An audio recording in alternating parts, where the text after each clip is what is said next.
drugs, stealing to support their habits, selling drugs, whatever the case might be. A vast majority of people in there have substance abuse history, and so, I mean, are you going to stop just because you're in jail if it's available? Most people aren't, man. I mean, cut and dry, man. If it's available, you have a history of doing it, you're probably going to want to still do it. All right, first of all, what I want to speak about is this article. It's a pretty old article, but it says prisons and jails in the United States have been increasingly deadly places in recent years, according to new federal data. But one cause of death has climbed most dramatically: overdoses. From 2001 to 2018, the number of people who have died of drug or alcohol intoxication in state prisons increased by more than 600%, according to an analysis of newly released data from the Bureau of Justice Statistics. In county jails, overdose deaths increased by over 200%.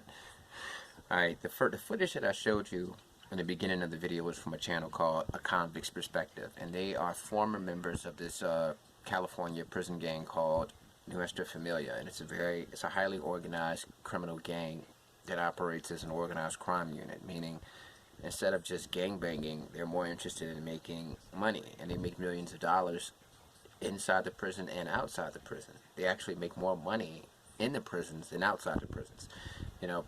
These criminal organizations that were created in prison, like Mexican Mafia, Aryan Brotherhood, they actually generate more money inside prison than they do on the outside.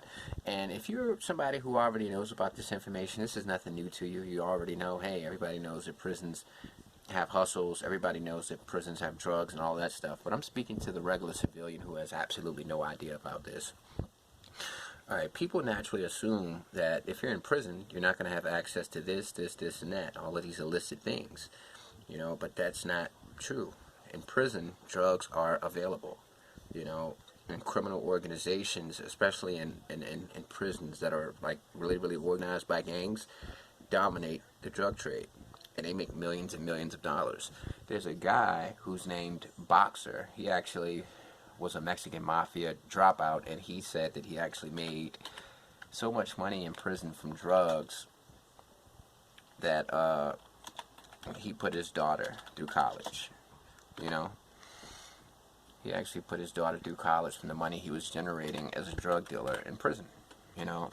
And every prison, no matter what state you're in, regardless if it's controlled by gangs or whatever, the thing about it is,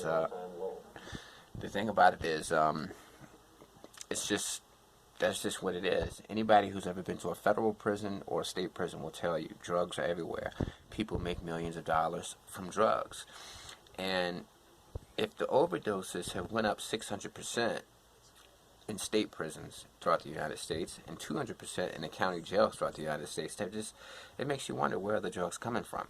Most county jails, state prisons, and federal prisons have these things that you walk into. It's like TSA. They have a machine that you sit down in, and it's like an x-ray chair, and it shows what you have inside of you through x-ray. Then they have another one that you stand up in, and if you have anything hidden in your body, it's going to show it. So how are overdoses going up 600%, 200%, if these prisons and jails have such high-tech technology designed to prevent drug smuggling? It's because of the staff that works there, the correctional officers and the people who work there, like nurses, janitors, people like that are bringing the drugs in because it's a lot of money. Like I said, sometimes you might look at a person who's in and out of prison as a loser or institutionalized, but a lot of times people do better in prison than they do in the free world. You got some people who actually generate more money in prison than they do on the streets. First of all, if all you have to do is figure out a way to get the drugs in, and you don't have to pay any overhead, no bills, anything like that. So yeah, I mean, it's a huge problem in America, and it's something that's been going on from the dawn of time. This is nothing new. I just want to educate people out there who aren't aware of this. Yes, you have people in prison who are making so much money from selling drugs that they're actually paying bills on the streets. They're paying their families' bills. They're putting their kids through college. You have criminal organizations making millions and millions of dollars in prison.